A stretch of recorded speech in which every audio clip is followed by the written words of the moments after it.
you mentioned how this was a particular point in time when people joined the party, and the reason why that was is because America was entering instability towards a social revolution.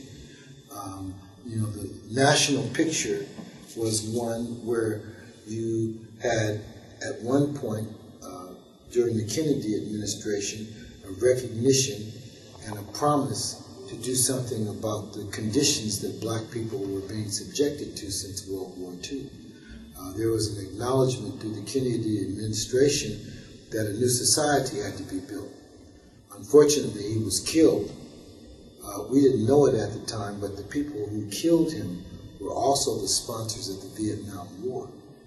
So all the resources that were supposed to go to rebuilding America, much like Europe was built by the Marshall Plan, the idea was that, well, we need to do that to the United States to change this other America that the author Michael Lerner so vividly talked about in his book in 1968, or 64, I think it was written, something like that. But anyway, he tells about how there's another America, Black America, and how it needs to be rebuilt. And there was talk of rebuilding that along with the Indian communities because they've suffered the same type of oppression. Well, all that got dashed when the Vietnam War started. At the same time, people like Malcolm X got assassinated. We didn't really get to know Malcolm that well, but what we did know about him, he was a pretty courageous person. Other personages like Muhammad Ali supported Malcolm X, so this added to our sense of rebellion, our sense of hero worship, worshiping the underdog, worshiping the guy who stood up to the United States of America. This inspired young black people all over the country, secretly all over the world. We just didn't know that at the time, but people like Muhammad Ali, when he stood up and handed over his heavyweight championship belt rather than fight yellow people, then Martin Luther King comes around and says the same thing, and then he's assassinated. Well, that period between 1965 and 1968, I think, represented in the consciousness of average black people that we were being sold down the river. And the only alternative was to fight. So even though the Black Panther Party had been around since 1966, events, like the assassination of Malcolm X, the advent of this Vietnam War, the mistreatment of Muhammad Ali, and other things led to the creation of a sense of rebellion.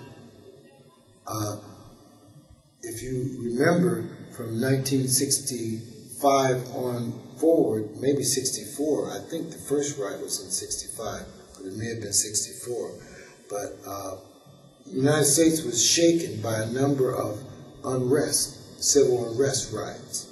And the question was, well, where is this leading to?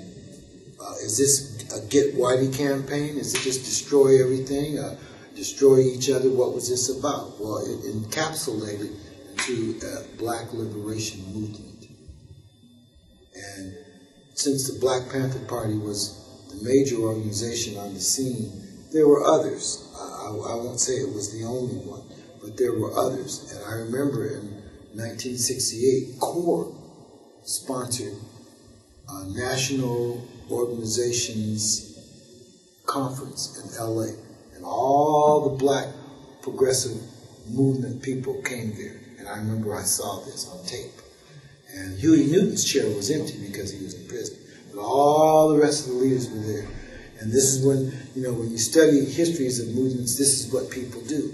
They all get together and they say, well, what are we going to do? And in this vein, this was the revolutionary movements, the progressive movements, the people who weren't afraid to stand up.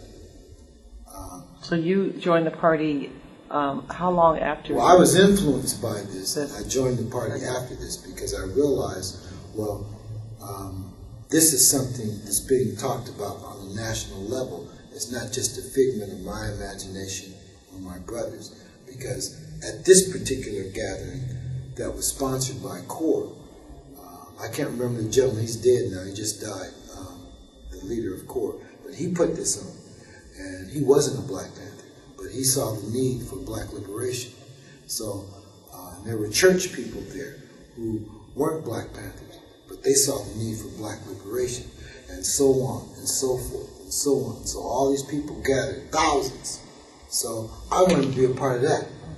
I said, that's what I am, because my father was like that. He sent us down at the dinner table and basically educated us about the world, because he was worldly. He had a worldly viewpoint. He had a cross-cultural viewpoint, so we could see different cultures and appreciate them rather than looking at them with fear and disdain. So consequently, we knew people outside of our culture. We intermingled with them. They became our friends. They became our allies. And it was from that background that we became Black Panthers.